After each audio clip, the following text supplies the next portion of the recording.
நீங்கள் எப்படியும் மாதம் இல்லைன்னா 3 மாதத்துக்கு ஒரு தாட்டி ரீசார்ஜ் பண்ணுவீங்க, இல்லைன்னா பில் பேமெண்ட் பண்ணுவீங்க. அதை இந்த ஆப்பில் நீங்கள் செஞ்சீங்கன்னா உங்களுக்கு வந்து 3% வரும் கமிஷன் கிடைக்கும். அது எப்படின்னு தான் இந்த வீடியோவில் நம்ம ஃபுல்லாக பார்க்க போகிறோம். அதை நான் ஃபுல்லாக எக்ஸ்பிளைன் பண்ணுறேன், முழுசாக பாருங்கள். ஏற்கனவே இருக்கிற ஆப்பே ஸ்டோரேஜ் ஃபுல்லாக இருக்குது, இதை எப்படி ஏற்றுறதுன்னு நினச்சிங்கன்னா அதுக்கும் ஒரு வழி இருக்குது. அதையும் நான் இந்த வீடியோ லாஸ்ட்டில் சொல்கிறேன், முழுசாக பாருங்கள். இதில் உங்கள் மொபைல் மட்டும் இல்லாமல் உங்கள் தெரிஞ்சவங்க, ஃபேமிலி, ஃப்ரெண்ட்ஸு எல்லாருக்கும் உங்களால் முடிஞ்சால் ரீசார்ஜ் பண்ணிங்கன்னா அதுலேயும் கூட உங்களுக்கு எக்ஸ்ட்ரா அமௌண்ட் வர்றது கொஞ்சம் வாய்ப்பு இருக்குது. 3%னால் எவ்வளோ வரும்னு நீங்கள் கேட்பீங்க. அதிகபட்சமாக பார்த்தீங்கன்னா மந்த்லி 299 ரூபாய்க்கு பண்ணுவோம். அது 3% எவ்வளோ வருதுன்னு இப்போ நம்ம கால்குலேட் பண்ணி பார்ப்போம்.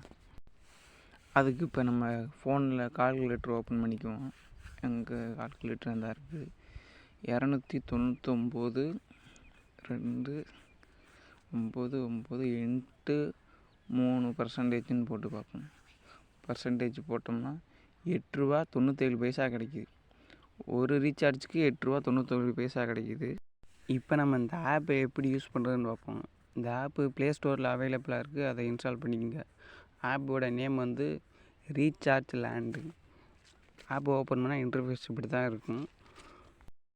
இப்போ ரீசார்ஜ் பண்ணுறதுக்கு மேலே மொபைல்ன்ற ஆப்ஷனை கிளிக் பண்ணிங்கன்னா இந்த மாதிரி ஓப்பன் ஆகும். அதில் மேலே மொபைல் நம்பர் என்ட்ரு பண்ணோம்னா கீழே என்ன ஃபோனு என்ன ஸ்டேட்டுன்னு அதுவாகவே வந்துடும். எந்த சிம்முக்கு எத்தனை பர்சன்டேஜ் பே பண்ணுறாங்கன்னு அவங்களே கொடுத்துருக்காங்க, அதை பார்த்துக்குங்க. இது ஸ்டேட் எதுன்னு செலக்ட் பண்ண சொல்லுது, அதில் நம்ம தமிழ்நாடுன்னு செலக்ட் பண்ணிக்க வேண்டியதான். இது நம்பரை போட்டால் மட்டும் போதும், அது என்ன சிம்மு என்ன ஸ்டேட்டுன்னு அதுவே வந்துடும். இப்போ நான் நம்பரை டைப் பண்ணி காட்டுறேன்.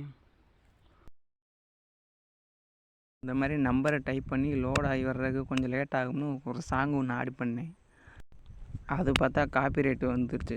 சரி, அந்த வீடியோ டெலிட் பண்ணிட்டு அந்த சாங்கை கட் பண்ணிவிட்டு வீடியோ எடிட் பண்ணி மறுபடியும் அப்லோட் பண்ணியிருக்கேன் இந்த வீடியோவை.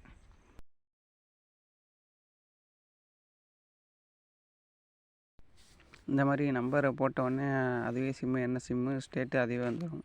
கீழே பிளான் எவ்வளோன்னு போட்டு ப்ரொசீடின்னு கொடுத்தீங்கன்னா இந்த பேஜ் ஓப்பன் ஆகும். இதில் நம்ம எவ்வளோக்கு ரீசார்ஜ் பண்ணுறோமோ எல்லா பிளானும் இதில் இருக்குங்க, இதில் பார்த்துக்கலாம்.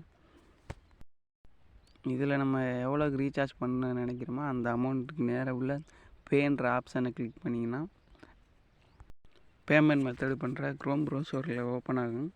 அதில் நீங்கள் ஃபோன்பே, ஜிபே, யூபிஐடி எதை வேணால் யூஸ் பண்ணி நீங்கள் ரீசார்ஜ் பண்ணிக்கலாம்.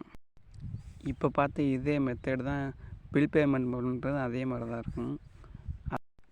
அதே மாதிரி தான் கரண்ட் பில்லு கட்டுற எலக்ட்ரிசிட்டி இதை டச் பண்ணிங்கன்னா அப்படி உள்ளே போகும். அந்த பில்லு நம்பரை மேலே டைப் பண்ணிவிட்டு கீழே அமௌண்ட்டு போட்டு ப்ரொசீடு கொடுத்தா பே பண்ணிடலாம். அதே மாதிரி தான் இன்சூரன்ஸு, வாட்ரு பில்லு, ஃபாஸ்ட்ராக்கு அதே மாதிரி எல்லாத்துக்கும் பே பண்ணிக்கலாம். மேலே டிவிக்கு டிடிஹெச்னு மேலே ஒரு ஆப்ஷன் இருக்கும், அதை கிளிக் பண்ணிங்கன்னா நீங்கள் டிவிக்கு ரீசார்ஜ் பண்ணிக்கலாம். டிடிஹெச்சை கிளிக் பண்ணால் இந்த மாதிரி ஓப்பன் ஆகும்.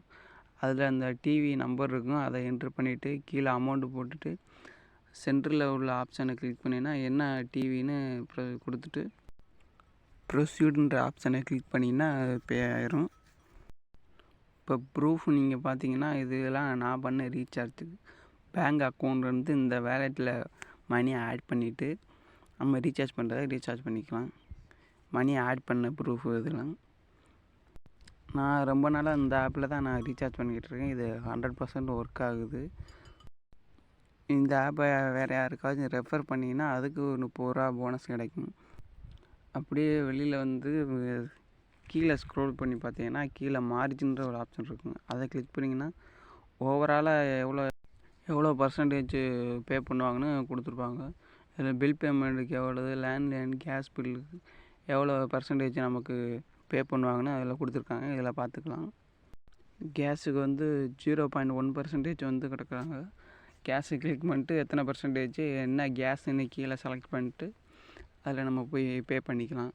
அடுத்து டிடிஹெச் பார்த்திங்கன்னா டிடிஹெச், சன் டைரக்ட்டு, ஏர்டெல்லு எல்லாத்துக்கும் எவ்வளோன்னு பார்த்துக்கலாம். இப்போ தான் ஒரு முக்கியமான விஷயத்த பார்க்க போகிறோம். மணியை எப்படி ஆட் பண்ணுறதுன்னா, கீழே பார்த்தீங்கன்னா ஆட் மணின்னு இருக்குங்க, அதை ஆட் பண்ணக்கூடாது. மேலே ரெட் கலரில் பிளிங்க் ஆகிட்டுருக்கு, அதை ஆட் மணின்னு அதை டச் பண்ணி கீழே இதில் வந்து மணி எவ்வளோன்னு என்ட்ரு பண்ணிவிட்டு பேமெண்ட் எவ்வளோன்னு பார்த்து நம்ம பே பண்ணிட வேண்டியது தான். எதுவும் யூஸ்வலாக அந்த க்ரோம் ப்ரௌசரில் போய் தான் ஜிபேவா ஃபோன்பேவான்னு எதில் நம்ம பேமெண்ட் பண்ணுறோமா பேமெண்ட் பண்ணிக்கலாம். கொஞ்சம் நேரம் லோட் ஆகும். லோட் ஆகிட்டு காட்டுறேன் எப்படி வருதுன்னு பார்ப்போம்.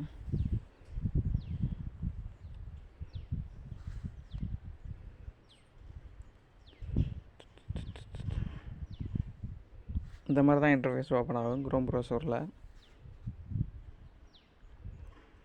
இதில் நம்ம எந்த மெத்தடில் பே பண்ணுற விரும்புகிறோமோ அந்த மாதிரி நம்ம பே பண்ணிக்கலாம். பேமெண்ட்டில் எதுவும் இஷ்யூ ஏற்பட்டுன்னா அக்கௌண்ட்லேருந்து மணி வந்து ட்ரான்ஸ்ஃபர் ஆகிடுச்சு, ஆனால் இங்கே வேறு இடத்துல ஆட் ஆகலை அப்படின்னா மேலே லெஃப்ட் சைடில் உள்ள 3 டாட்டை கிளிக் பண்ணேன்னா கீழே காண்டாக்ட்ஸ்ன்னு இருக்கும். அதில் நீங்கள் போய் பார்த்தீங்கன்னா நீங்கள் கம்பெனியை காண்டாக்ட் பண்ணிக்கலாம். அந்த மாதிரி எதுவும் இஷ்யூ இருந்துச்சுன்னா 2 நாள் அமௌண்ட் வந்து நம்ம அக்கௌண்ட்டுக்கு ரீஃபண்ட் ஆயிரும். அவ்வளோதான், எனக்கு தெரிஞ்சது எல்லாத்தையும் ஓரளவு எக்ஸ்பிளைன் பண்ணிட்டேன். அடுத்து முக்கியமான விஷயம் வந்து கீழே இந்த ஆட் மணின்னு கீழே இருக்கிறத டச் பண்ணி ஆட் பண்ணிடாதீங்க. மணிலாம் ஆட் ஆகிற மாதிரி தான் காட்டும், ஆனால் வேலெட்டில் ஆட் ஆகாது. மேலே பிளிங்க் ஆகிட்டு இருக்கிறத டச் பண்ணி நீங்கள் மணி ஆட் பண்ணிக்கலாம். கீழே உள்ளதை டச் பண்ணி மணி ஆட் பண்ணிடாதீங்க, ஆட் ஆகாது. எனக்கும் அப்படி தான் ஆச்சு, அதனால தான் நான் சொல்கிறேன். ஆனால் கன்ஃபார்ம் ரீஃபண்ட் ஆகிடும், அதனால் நீ பயப்பட வேணாம். அதனால் ஒன்றும் பிரச்சனை இல்லை.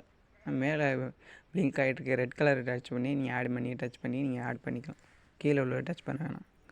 இப்போ அடுத்தது வந்து ஸ்டோரேஜை பற்றி பார்ப்போம். ஸ்டோரேஜ் ஃபுல்லாகிடுச்சுன்னா அதை எப்படி ஃப்ரீ பண்ணுறதுன்னு நம்ம பார்ப்போம். இப்போ அதுக்கு நம்ம ஃபோனில் முதல்ல செட்டிங் ஓப்பன் பண்ணிக்கோங்க. அதில் ஆப் அண்ட் நோட்டிஃபிகேஷன்ற ஆப்ஷன் இருக்கும், அதை டச் பண்ணிங்கன்னா இந்த மாதிரி ஓப்பன் ஆகும். அதில் சென்டரில் செலக்ட் ஆல்ன்ற ஆப்ஷனை டச் பண்ணிங்கன்னா இந்த மாதிரி ஓப்பன் ஆகும். இதில் ஏதாச்சும் ஒரு ஆப்பை டச் பண்ணுங்கள். நான் டச் பண்ணி காட்டுறேன் ஒன்று. இந்த ஸ்டோரேஜ் தான் நமக்கு ஃபுல்லாக இருக்குது. இதை டச் பண்ணிட்டா கீழே ஸ்டோரேஜ் வந்து கேட்ச்ன்னு இருக்கும், அதை டச் பண்ணிவிட்டு கிளியர் ஸ்டோரேஜ்னு கொடுத்தீங்கன்னா ஸ்டோரேஜ் கிளியர் ஆகிரும். அதே மாதிரி ஒரு 2-3 ஆப்பை டச் பண்ணி இந்த மாதிரி கிளியர் ஸ்டோரேஜ்னு கொடுத்தீங்கன்னா அந்த மாதிரி ஸ்பேஸ் ஃப்ரீயாகிடும். அப்புறம் நீங்கள் ஆப்பை நீங்கள் இன்ஸ்டால் பண்ணிக்கலாம். அந்த மாதிரி ஒவ்வொரு தடவையும் அந்த மாதிரி ஸ்டோரேஜ் ஃபுல்லாக ஆப்பை இன்ஸ்டால் பண்ணும்போது வந்துச்சுன்னா இந்த மாதிரி ஒரு ஆப்பை டச் பண்ணி கிளியர் ஸ்டோரேஜ் கொடுத்தீங்கன்னா ஸ்பேஸ் ஃப்ரீயாகிடும். நீங்கள் எந்த ஆப்பையும் அன்இன்ஸ்டால் பண்ணாமல் ஆப்பை இன்ஸ்டால் பண்ணிக்கலாம். அவ்வளோதான் வீடியோ. வேறு எதுவும் இம்பார்ட்டண்ட் ஃபைல் எதுவும் வச்சுருந்தீங்கன்னா அந்த ஆப்பை மட்டும் டச் பண்ணாமல் மற்ற ஆப்லாம் டச் பண்ணி அந்த மாதிரி கிளியர் ஸ்டோரேஜ் கொடுத்தீங்கன்னா கிளியர் ஆகிரும். இம்பார்ட்டண்ட் ஃபைலு ஃபோட்டோஸ் எதுவும் வச்சுருந்தீங்கன்னா அதை மட்டும் நீங்கள் விட்டுருங்க. ஏன்னா அதை கிளியர் ஸ்டோரேஜ் கொடுத்தீங்கன்னா அந்த மாதிரி உள்ள எல்லாம் டெலீட் ஆகிருங்க. அது நம்மகிட்ட வீடியோ ஃபோட்டோஸ் வீடியோஸ்னு பார்த்தீங்கன்னா எல்லாம் கம்மியாக தான் இருக்கும், இருந்தாலுமே ஸ்டோரேஜ் ஃபுல்லுன்னு தான் காட்டும். அந்த மாதிரி காட்டும் போது கூட நீங்கள் இந்த மாதிரி வந்து செட்டிங்ஸில் வந்து ஆப்பை டச் பண்ணி நீங்கள் கிளியர் ஸ்டோரேஜ் கொடுத்தீங்கன்னா கிளியர் ஆகிரும். இந்த 2 மெத்தடையும் யூஸ் பண்ணி பாருங்கள், உங்களுக்கு கண்டிப்பாக யூஸ்ஃபுல்லாக இருக்கும். உங்கள்கிட்ட வந்து குறைஞ்சது 100 ரூபா இருந்தால் கூட போதும். அந்த 100 ரூபாய்க்கும் எப்படி கோல்டு நம்ம அங்கே கோல்டு வாங்கி சேவ் பண்ணலாம்னு அடுத்த வீடியோவில் நம்ம பார்ப்போம்.